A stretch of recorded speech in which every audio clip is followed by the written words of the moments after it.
Le fruit de l'esprit, c'est de l'amour mon gars, c'est de la paix, de la patience et des éclats de joie. Le fruit de l'esprit, c'est de l'amour mon gars, c'est de la paix, de la patience et des éclats de joie. Yo, yeah. Le fruit, yo, yeah. Le fruit. C'est pas la peine de donner la peine non plus d'en trouver d'autres et faire un autre liste avec tout ça. C'est pas la peine de donner la peine non plus d'en trouver d'autres et faire un autre liste avec tout ça.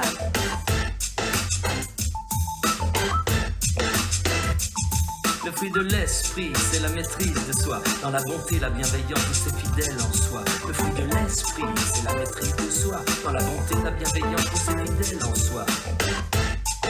Est-ce que tu peux me le redire?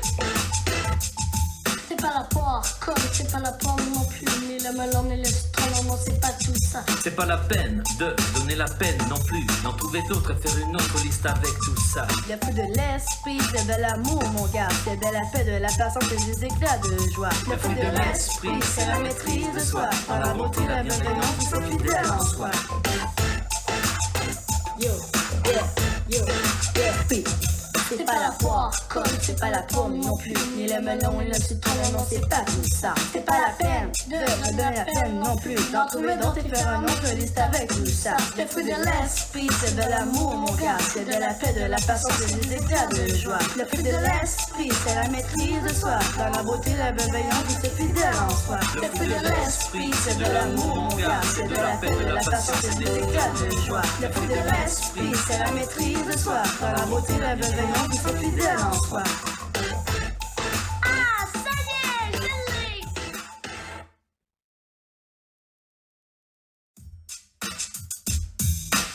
Bonjour à toi le genou qui regarde cette émission et bienvenue dans un nouvel épisode de GC et aujourd'hui nous allons parler de la douceur. Et là, ce n'est pas nécessairement la douceur que tu penses, je te préviens tout de suite. Et pour te donner un petit indice, je vais te raconter une anecdote qui m'est vraiment arrivée en 3e année. Donc je t'explique. Alors en 3e année, après les vacances de Noël, j'ai eu un nouveau prof. Parce que mon ancien prof, elle était en congé parentaux. C'est-à-dire qu'elle avait eu un bébé. Puis là, ma mère, dès qu'elle a su que j'avais un nouveau prof, elle était comme waouh, tu sais, je veux en savoir plus. Elle me pose des questions. Et là, après ça, à un moment donné, elle me demande si elle était douce. Et c'est là que ça vient. Et là, elle voulait dire douce dans le sens de gentille. Mais moi, je pensais qu'elle voulait dire douce comme une doudou. Savez-vous ce que j'y ai répondu? Je sais pas, je l'ai pas encore flatté. Et le pire, c'est que je l'ai vraiment flatté sur le bras le lendemain pour voir si elle était douce. Je l'ai trouvée vraiment douce. C'est humiliant à compter ça devant des enfants. Fait que s'il vous plaît, je vous préviens tout de suite, faites pas ça à votre prof pour savoir si elle est douce. Flattez jamais un prof sur le bras devant tout le monde, ok? Au cas où vous avez peut-être pas compris qu'est-ce que je voulais dire par là, c'était quoi le sens de douce. Peut-être qu'Infogard pourra mieux vous aider à comprendre c'est quoi vraiment le sens de douceur qu'on va parler aujourd'hui. Fait que je vous amène à elle.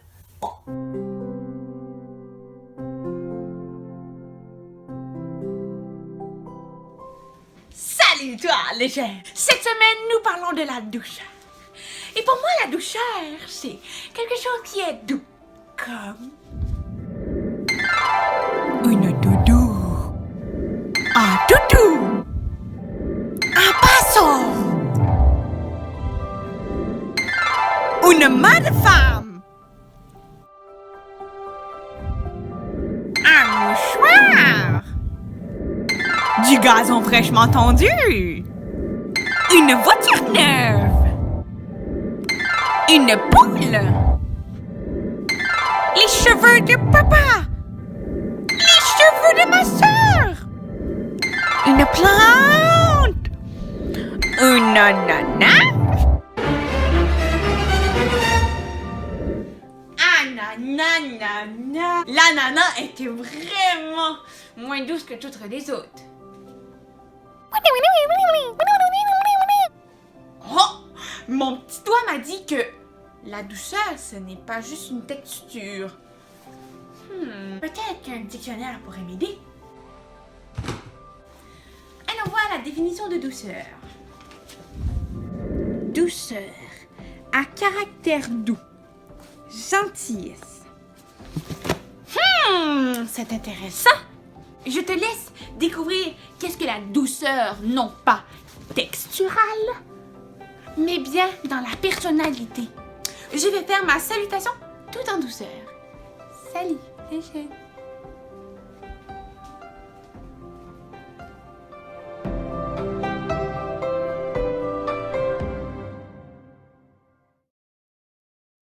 Mais quoi? Je les trouve. Moi mes toutous, je les trouve doux, ok? Jugez-moi pas! Bon, sérieusement, je pense que je vais continuer ce que je suis supposé dire, là. Il va falloir que j'arrête de niaiser. On se pose la question souvent, mais comment est-ce qu'on fait pour rester calme malgré une situation? Genre, mettons que quelqu'un nous met de la pression. Il veut nous mettre en colère, genre. Mais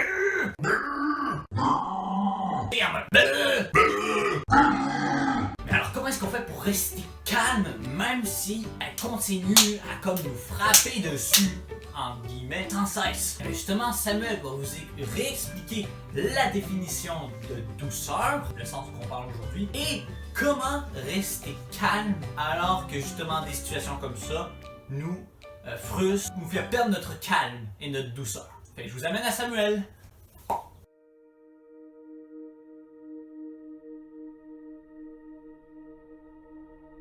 Salut, j'espère que tu vas bien. Aujourd'hui, j'aimerais commencer en te parlant de quelque chose que j'aime beaucoup. C'est mon drap. Sais-tu pourquoi est-ce que j'aime mon drap?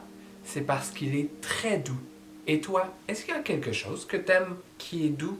Ça peut être ton chat, ton chien. Ça peut être comme moi, ça peut être aussi ta robe de chambre. Ça peut être un tapis, un chandail. Les choses douces, c'est vraiment le fun. C'est confortable.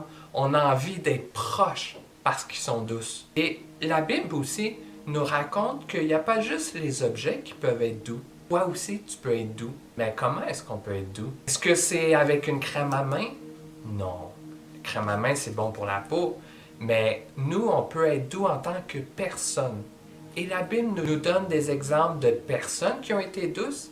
Et la Bible nous dit aussi que le Saint-Esprit peut nous aider à être doux et avoir le fruit de l'esprit, la douceur. Mais avant d'aller plus loin, laisse-moi te raconter une histoire dans la Bible. C'est une histoire qui se trouve dans le livre de 1 Samuel. C'est l'histoire de Anne, la maman de Samuel.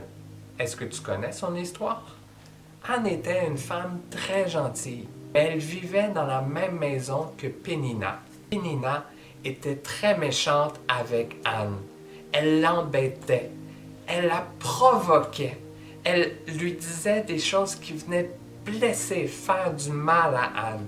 Comment est-ce que tu penses que Anne réagissait? Est-ce que Anne répondait en insultant Pénina? Est-ce que tu penses que Anne était méchante avec Pénina? Qu'elle frappait Pénina?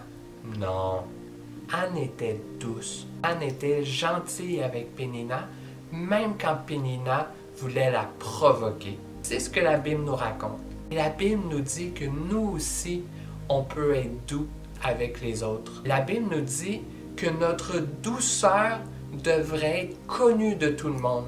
Les gens devraient savoir qu'on est doux, qu'on a la réputation. C'est comme moi. Les gens pourraient se dire « Ah non, Samuel, il est toujours méchant. Il veut frapper les autres. » Ou les gens pourraient se dire « Samuel, c'est quelqu'un qui est plein de douceur, qui est gentil avec les autres. » Lequel des Samuel penses-tu qui donne un meilleur exemple de c'est quoi suivre Jésus et avoir les fruits de l'esprit? Moi, je pense que les gens préfèrent le Samuel qui est doux. Même que les gens pourraient se demander comment je pourrais être doux même quand les gens m'insultent. Les gens pourraient être curieux de savoir comment est-ce que je réussis à rester calme et à m'enfuir au lieu d'insulter, à rester calme au lieu de frapper, de réagir. Les gens pourraient vouloir entendre parler de Jésus et du Saint-Esprit grâce à l'exemple que je donne. C'est aussi ce que je t'encourage à faire. Rester doux avec les autres. C'est une très bonne façon de parler de Jésus. Sans même en parler, les gens vont voir l'exemple qu'on donne. Même que quand on est doux, ça peut même aider les autres à être doux. La Bible nous dit qu'une réponse douce apaise la colère. Ça diminue la colère chez les gens. Donc si quelqu'un est fâché, si quelqu'un est méchant avec toi parce qu'il est fâché, si toi tu restes doux, tu vas l'aider à se calmer. Au lieu de faire exploser la situation, il va devenir plus calme grâce à toi. Mais c'est pas toujours facile de rester calme, de rester doux quand les gens sont méchants. Anne aussi, et il y a sûrement eu des moments qu'elle trouvait ça très difficile. Mais tu peux demander au Saint-Esprit de t'aider. Tu peux lui demander de t'aider à ne pas te venger, à ne pas devenir méchant, mais à rester doux. C'est ce que je t'encourage. Cette semaine, quand tu as une envie de devenir méchant, de devenir agressif, de te venger, de répondre, prie Jésus. Demande au Saint-Esprit de venir t'aider à refléter la douceur. C'est mon petit encouragement pour toi. En tout cas, moi, je pense que je vais aller me coucher avec ma robe de chambre et avec mon drap. On se revoit bientôt. Bye! Merci beaucoup Samuel pour ton partage. En effet, c'est vraiment très très intéressant là, et justement, c'est ce qu'il vous a dit. Pour rester doux, ça va vraiment apaiser les autres autour de tout le monde. Ça va comme rapporter du bonheur non seulement à vous, mais aussi aux autres autour de vous. Et ça va comme genre détendre l'atmosphère. Et si jamais il y a des personnes qui vous agacent vraiment, vous pouvez juste demander au Seigneur de vous donner la patience, la sagesse et la douceur pour garder votre calme et ainsi, encore une fois, détendre l'atmosphère. Bon, c'est sûr qu'on n'a pas donné grands exemples d'aujourd'hui qui pourraient arriver, genre des vrais exemples qui pourraient arriver aujourd'hui. Tu sais, on peut pas dire genre des exemples du Moyen-Âge parce qu'on n'est plus au Moyen-Âge, ou des exemples sur les guerres mondiales parce qu'on n'est plus en guerre tant que ça dans le monde. Là. Donc, dans le pratico-pratique, Tabitha va vous montrer certaines situations qui pourraient arriver aujourd'hui et comment on doit réagir face à ça. Fait que je vous amène à Tabitha. Coucou les amis, voici 3 situations pratico-pratiques pour savoir comment manifester la douceur. Donc, regardez-moi faire. Mais je ne comprends pas cette matière. C'est tellement dur. Je suis tannée. Pourquoi il faut que j'apprenne tout le temps à l'école? Pourquoi il y a des cours? Pourquoi on va à l'école, nous les enfants? Je suis vraiment tannée de l'école, moi. Je veux tout laisser, mais c'est quoi ça? Oh, je suis tannée de l'école. Qu'est-ce que c'est? Que votre douceur soit connue de tous. Oh. C'est vrai que dans cette situation-là, j'ai pas vraiment manifesté la douceur. Et Samuel nous a dit dans son message que la douceur, c'est le caractère de Christ. Qu'est-ce que je peux faire pour manifester son caractère? Je pourrais prier. Saint-Esprit, aide-moi à manifester le caractère de la douceur. J'ai vraiment besoin de toi. Oh! J'ai une idée! Je sais comment je vais faire pour être doux et ne pas être en colère dans cette situation-là. Je veux demander de l'aide à mes parents, ou peut-être à mon professeur, ou à ma grande sœur ou grand frère.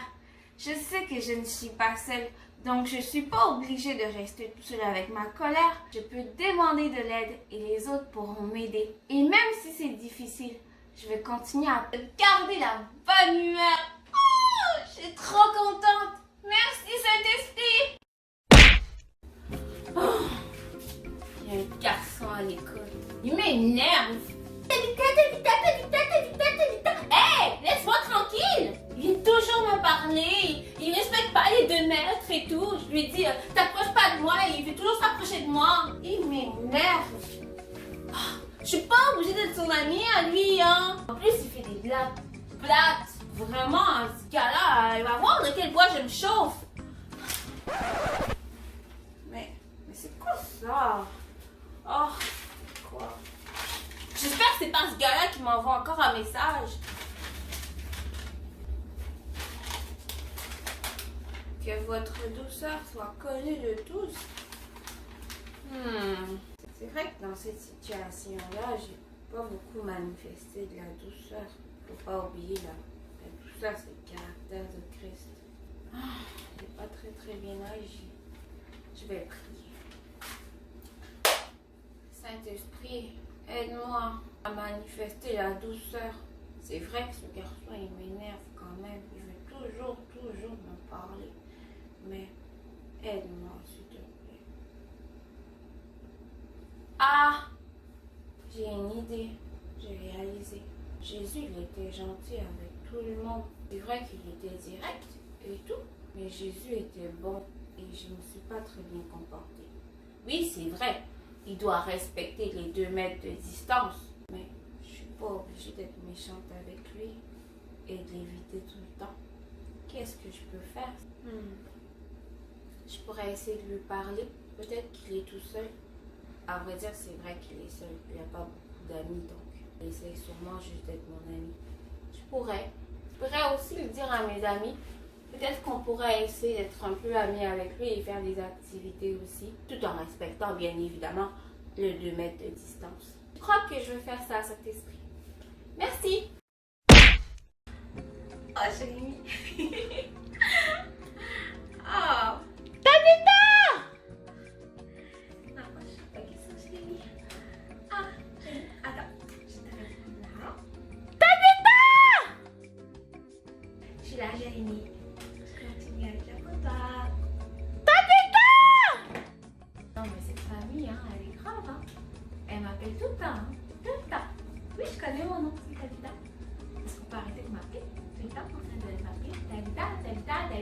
Tabitha. Moi, c'est Jérémy. C'est le nom que je prononce. Jérémy. Ah, Tabitha. Je continue. Tabitha! Je suis tannée dans cette famille. Je suis tannée. Je suis vraiment tannée, hein, vraiment. Cette maison tout le temps en train de m'appeler. Mais c'est quoi ça encore? J'espère qu'ils sont pas en train d'écrire Tabitha. Que votre douceur soit connue de tous. Ah, j'ai encore mal fait. Mais dans cette situation, j'ai pas manifesté la douceur. La douceur, c'est le caractère de Christ et je suis enfant de Dieu. Je ne devrais pas parler comme ça de la famille. C'est pas bien de murmurer. Et si ma famille m'a appelé, c'est sûrement parce qu'ils avaient besoin d'aide. D'accord, j'ai compris. Je vais vraiment manifester la douceur cette fois-ci. Oui, maman, j'arrive. Excuse-moi, j'ai pris du temps. Je suis là dans 1 minute. En tout cas, ça va être vraiment pratique pour des situations comme ça. J'aurais dû réagir comme ça. Et là, je dis ça comme ça parce qu'avant, j'étais quelqu'un d'assez soupe au lait, comme on dit en bon québécois. C'est-à-dire que c'est quelqu'un qui réagit très facilement, qui se met en colère facilement, à quasiment n'importe quoi. Au début, j'étais comme ça. Mais avec le temps que j'ai rencontré le Seigneur et que j'ai grandi pas à pas avec lui, j'ai comme appris à devenir plus gentil, plus doux, plus patient, et ainsi de suite. Tout ça, justement, la douceur, ça se relie exactement avec le fruit de l'esprit, c'est-à-dire la patience et tout ça. Mais, savez-vous quoi? La douceur, c'est aussi une question de choix. Et parlant de choix, Bertha, pour ce défi, va vous donner plusieurs options de défis. Donc, vous allez découvrir ça avec elle. Allô les amis, c'est toujours un plaisir de vous retrouver. Vous me manquez tellement. J'ai vraiment hâte de vous retrouver face à face. Et cette semaine, on a parlé de la douceur. On a vu avec Sam que de la même façon qu'il y a des objets qu'on peut trouver qui sont doux, qui sont agréables au toucher, qu'on aime les prendre dans nos bras, nous aussi, on peut avoir cette réputation-là aussi. On peut être doux. Et moi, je veux t'encourager à être doux cette semaine, à manifester de la douceur, à manifester de la gentillesse. Dans le fond, une autre façon de dire douceur, c'est gentillesse aussi. Je sais que vous savez c'est quoi être gentil. Donc, de choisir d'être gentil, de choisir de poser des gestes qui vont manifester de la douceur aux autres. Tu sais, des petits mots doux, des câlins, toutes ces choses-là. Donc, cette semaine, je vais te proposer plusieurs façons, OK? Parce que c'est pas tout le monde qui sont à l'aise avec toutes les façons. Donc, j'aimerais ça te proposer de choisir 2 parmi tout ce que je vais te proposer, OK? L'un des défis que tu préfères, c'est d'essayer de donner un câlin à chaque personne de ta famille. Mais un câlin, là, comme fort, fort, fort. Le deuxième geste, ça peut être d'écrire des mots d'amour, des mots doux, OK? Donc, tu prends une petite feuille, peu importe la grosseur, là, tu écris un petit mot, je t'aime tel, merci pour telle chose, je trouve que tu es ci, je trouve que tu es ça, peu importe. Et ce mot-là, tu vas le cacher quelque part que tu sais la personne va trouver, soit dans son sac à main, soit sous son oreiller, sous son lit, sur le comptoir, peu importe. Donc, un petit mot doux qui va faire du bien à recevoir. Deuxième geste que je te propose, ben, ça peut être simplement d'être galant, de manifester de la galanterie. Par exemple, maman et papa sont partis chercher des courses et tout, puis sont en train de rentrer à la maison. Avant même qu'ils viennent, tu vas les ouvrir, tu vas les croiser à la porte, tu vas les ouvrir et tu vas dire « Bienvenue chez vous ». Peu importe, des petites choses comme ça. Deuxième geste que tu pourrais faire, ça peut être de préparer le petit déjeuner pour quelqu'un de la famille. Préparer le petit déjeuner et lui écrire un petit mot là-dessus. Par exemple, lui faire ses toasts, lui préparer son bol de céréales, peu importe, toi tu sais c'est quoi que les gens de ta famille ont l'habitude de prendre pour le petit déjeuner, mais préparer son petit déjeuner ou préparer la table pour la personne. Cinquième geste, je pense, que je pourrais vous offrir, c'est simplement de dire, ben, j'aimerais ça prier pour toi. Ok, maman, assis-toi, j'aimerais ça prier pour toi. Et tu vas juste poser ta main sur elle et tu pries pour elle. Peu importe, tu dis Seigneur bénis-la. Un autre geste aussi, que je sais que les mamans ou les sœurs vont beaucoup aimer, c'est de jouer dans ses cheveux. Donc, ou de juste lui brosser les cheveux. Tu dis ce soir, j'aimerais ça te brosser les cheveux. Est-ce que tu permets que je te brosse les cheveux? Et tu vas chercher la brosse et tu fais juste brosser les cheveux et tu joues dans ses cheveux tout simplement. Donc, c'est ça. Donc, soyez gentils avec les gens qui vous entourent. Manifestez de la douceur et que Dieu vous aide à le faire. Puis, en terminant, j'aimerais prier pour vous. Seigneur, je te remercie pour chaque ami qui écoute cette vidéo. Et papa, je prie que tu puisses les aider à être gentils. Saint-Esprit, je prie que vraiment tu puisses attirer chaque jeune à toi de sorte qu'il puisse devenir de plus en plus comme toi. Seigneur, tu es celui qui nous fait porter du fruit. Tu es celui qui nous aide à manifester de l'amour, de la patience, de la joie, de la bonté, de pouvoir servir, de pouvoir avoir confiance, de pouvoir être fidèle et de pouvoir aussi être doux. Merci de bénir chaque ami et de les aider à manifester de la douceur. Merci de bénir chaque ami qui retourne à l'école, que tu puisses les protéger, que tu puisses les garder et que tu puisses les aider aussi à réussir bien leur année. Merci papa. Au nom de Jésus, je prie. Amen. Bonne semaine. Et voilà. Qu'est-ce que je disais? Les défis que Bertha te propose, c'est aussi une question de choix. Tu peux soit décider de les faire pour améliorer ton fruit de l'esprit, ou décider tout simplement de ne pas faire et de rester dans la même zone que tu étais. Mais sais-tu quoi? Si tu veux progresser avec Dieu et si tu veux vraiment avoir une meilleure vie de l'univers, je te conseille fortement de faire ces défis-là. Juste mettre en pratique, comme commencer des habitudes. C'est difficile au début, mais avec le temps, ça devient facile. Comme moi d'ailleurs, c'est impossible de ne pas sourire. Bon, ben si tu veux mon avis, vu que j'ai plus rien à faire, j'ai fini tous mes devoirs et tout ça, je vais aller me coucher. Oui, avec une casquette. C'est pour ça que je perds mes cheveux, comme vous pouvez voir. Et vu que c'est très doux, ça va être pas difficile de m'endormir.